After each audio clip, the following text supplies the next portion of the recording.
Bonsoir, et d'abord la disparition d'un ancien préfet, Bernard Fragnaud. Avant d'être nommé préfet de région, il avait été, entre autres, préfet de l'Essonne. Tout le monde se souvient de la grande moustache poivre et sel et du caractère très affirmé de ce haut fonctionnaire. Bernard Fragnaud, qui était en attente d'une nouvelle affectation, a mis fin à ses jours. Il avait 62 ans.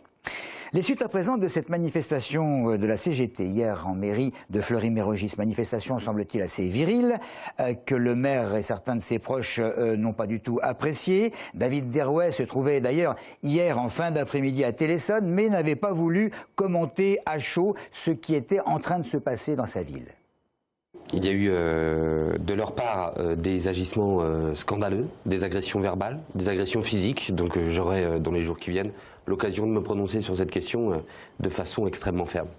Alors ça c'était hier, et ce matin Audrey Coll s'est rendu sur place et a pu constater qu'un collectif d'agents municipaux avait décidé de débrayer de 11h à midi. Ils protestent contre les violences qui ont eu lieu donc la veille à l'intérieur de la mairie par les manifestants CGT qui tentaient de rentrer dans le bâtiment. Les agents en question tenaient à préciser qu'ils ne luttaient pas contre le droit de grève, mais bien contre la violence. En tout, une cinquantaine d'agents étaient présents dans la salle du conseil municipal. Ils ont voulu rentrer dans le bureau de monsieur le maire qui n'était pas présent et ils ont bousculé violemment 3 agents. 2 se sont retrouvés à l'hôpital et ont plus de 8 jours d'interruption de travail.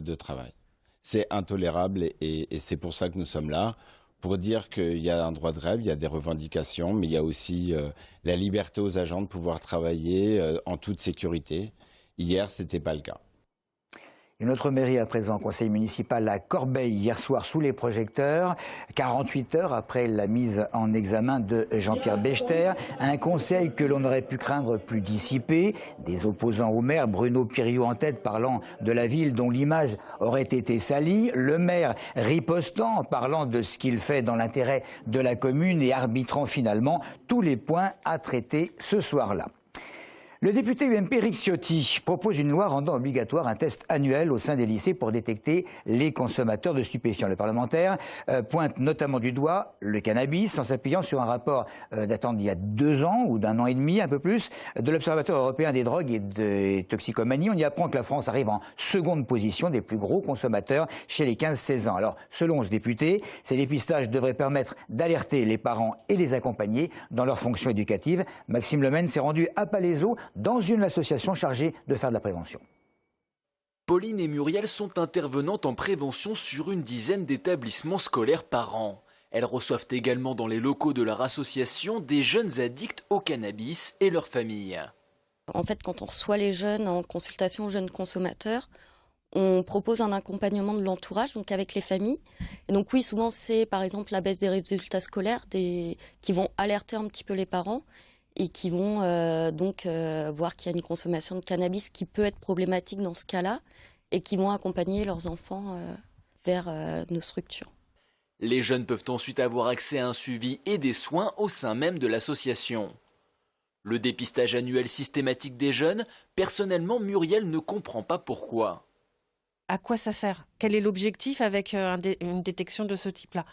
On va identifier des jeunes qui auraient consommé peut-être la veille pour une première fois, qui auraient fait un essai, qui ne vont pas renouveler. Qu'est-ce qu'on fait d'eux? Pourquoi? On va les sanctionner, on va les emprisonner, on va les emmener en soins?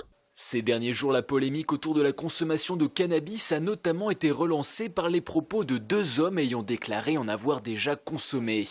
Barack Obama, président des États-Unis, et ce matin, le ministre de l'Intérieur français, Manuel Valls. Les chiffres du nombre de victimes sur les routes en 2013, comme au niveau national, il y a eu moins de tués par rapport à l'année précédente, 28 décès quand même à déplorer, mais ce sont 17 de moins qu'en 2012. Le nombre d'accidents et de blessés est également en baisse. Ça dit le constat le plus noir, c'est le nombre de tués sur la route des moins de 25 ans. Ce sont les conducteurs les plus touchés. Dans l'actualité, le démantèlement d'un gang de voleurs de motos et de scooters. 11 personnes interpellées à la suite de perquisitions à Drancy, Chier, Mazarin et aux Ulysses.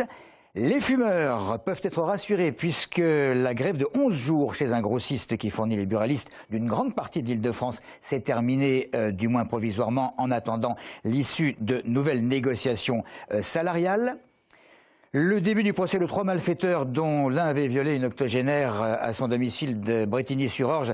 La victime est toujours évidemment profondément choquée. Le trio est arrivé à l'audience sous contrôle judiciaire mais libre, ce qui a quand même surpris. Puis nous sommes, c'est beaucoup plus drôle, le 21 janvier, ça ne s'invente pas, c'est la journée internationale des câlins. Alors c'est sympa ou simplement dépassé ?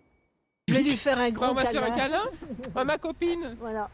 C'est agréable d'avoir un câlin de n'importe qui. Oh, c'est sympathique. C'est pas dépassé. Je sais pas si ça aura une efficacité, mais enfin bon, pourquoi pas. On vit dans un monde plutôt où il y aurait plus de câlins. Je pense qu'il y aurait moins de bêtises et moins de guerre et que ça serait génial, c'est tout. Ça montre qu'on s'aime entre nous. Inutile. Comme la journée de l'âme, la journée de l'arbre, la journée de la femme, la journée de tout ce qu'on veut. On n'a pas besoin d'une journée spéciale câlin pour faire des câlins. Normalement, on devrait en faire tous les jours. Dépassé, non, c'est sympa. Ça dépend avec qui. Le câlin? Ah non, je trouve que c'est pas du tout dépassé. C'est très d'actualité. Un câlin, c'est un moment de douceur, de tendresse. Une pause. Dépassé, pas forcément. Voilà, un petit câlin, ça ne fait pas de mal. Une journée pour le câlin et puis le lendemain on se bat.